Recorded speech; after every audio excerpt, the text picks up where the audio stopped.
Right, we're back to darkness, I'm afraid. I nearly blew myself up with a salt lamp. Long story, we won't get into that one. So, if you can see them, which I hope you can, concentrate on your deck. Don't forget to pause the video if you want to concentrate a bit longer. Deck 1, 2, 3 or 4, Wicker, Goddess, Lightworkers and Wisdom. The first deck is the Wicker deck.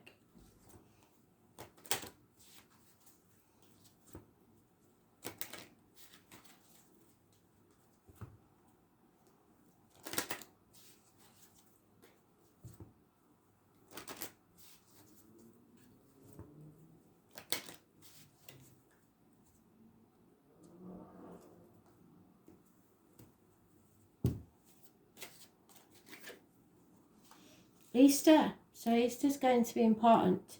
Number 8. And it sounds stupid, but look for anything that looks remotely like a red egg, because that is a sign from Spirit. A red egg or a rabbit. So, this is a star of the spring equinox, named from the goddess Astra, for whom Easter also gets its name. Day and night will be of equal length, and the ascent towards the light begins. A joyful young rabbit leaps through the greening landscape. The trees are budding with tender growth, and everywhere there is signs of awakening. The red eggs are a symbol of rebirth, eternal life, and are offered as a gift of love. So come Easter. Creativity abounds. This is a time of rapid growth in every way. Projects undertaken now will blossom quickly. Give in to spring fever and approach life with enthusiasm. Take that leap of faith. It's about your enthusiasm, you growing as a person, your vitality. Be filled with the life force of renewal and express your inner child. It could also mean conception of a child that will be born at Easter. Deck 2, the Goddess deck.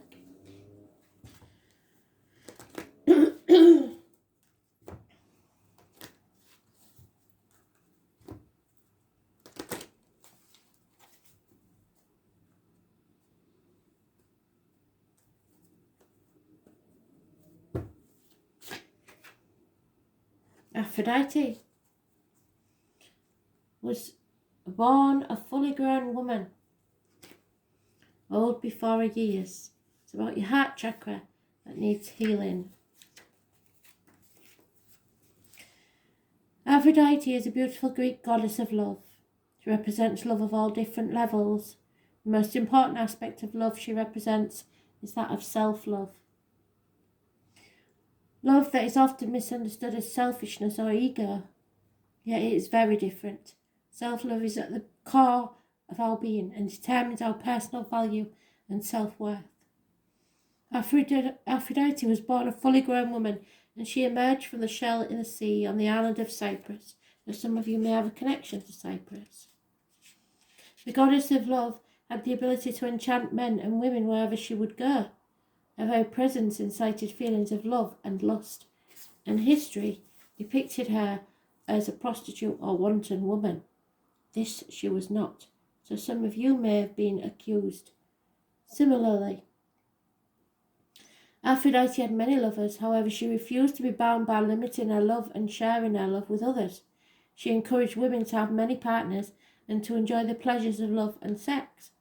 Aphrodite's self-love and belief in her self-worth enabled her to live a life without denying herself the pleasures that love brought her. Often we judge ourselves as being selfish or not giving enough to others. Stop. I beg you to throw away the cross which you have taken for granted you should bear. Without self-love there is no self, and when there is no self, there is just an empty shell left feeling alone and unfulfilled. Who are you, and what do you want? What do you need?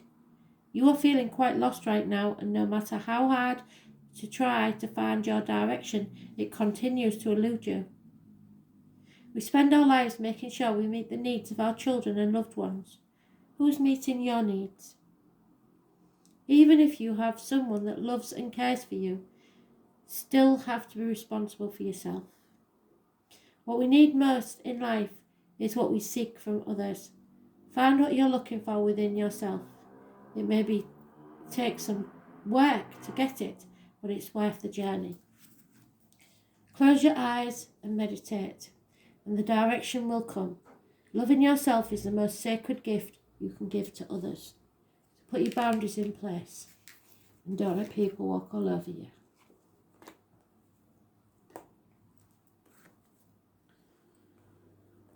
Third deck, the light workers.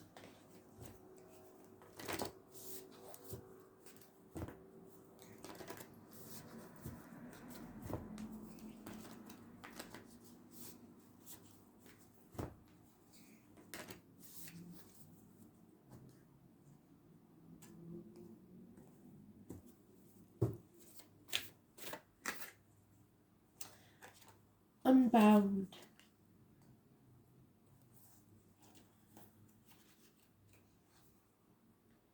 So, 108. It is time to release old soul stories that have been playing out in your life. They are coming to be healed. There's never been a safer time to clear these patterns than right now. Take a look at patterns in your life that you are ready to release. Ancient vows and contracts that your soul made that have an expiry date. It could be a vow of silence or chastity or poverty. It is time to unwind from them. This is the life in which you free yourself from trauma of lives past. What old ways of being have an expiry date? When you name them, you claim them, and they stop holding power over you. When acknowledging these old patterns, it is also important to acknowledge how they have served you up till this time. For example, a soul pattern of playing small, caused by a soul fear of being seen or sharing your voice, would have served you to keep you safe. In order to grow, you now need to soften by receiving and calling in support.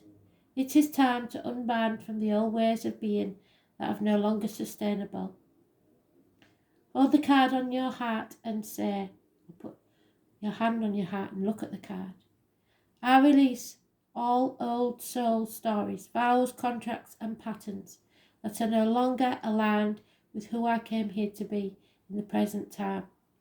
I carry the lessons of growth and gifts, but I too no longer choose to live the same story. May I be unbound, forever unbound. Release yourself. And finally, the wisdom deck.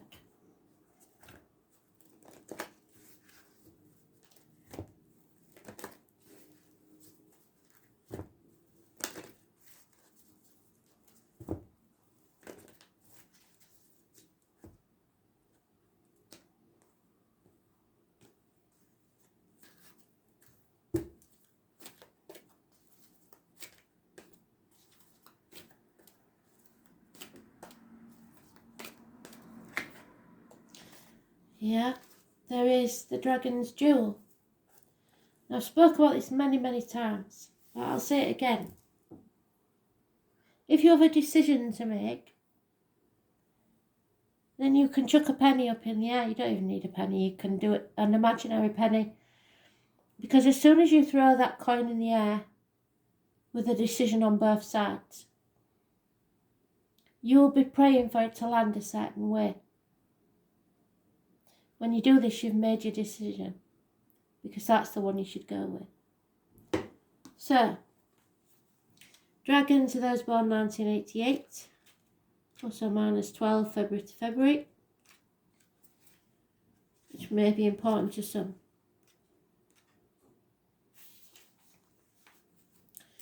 The Dragon's Jewel takes place at a proverbial fork in the road.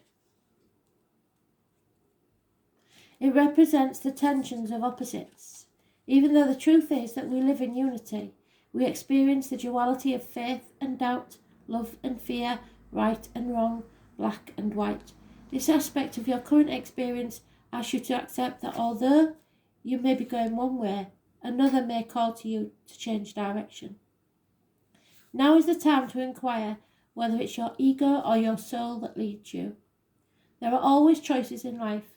Decisions making also solves inner conflict.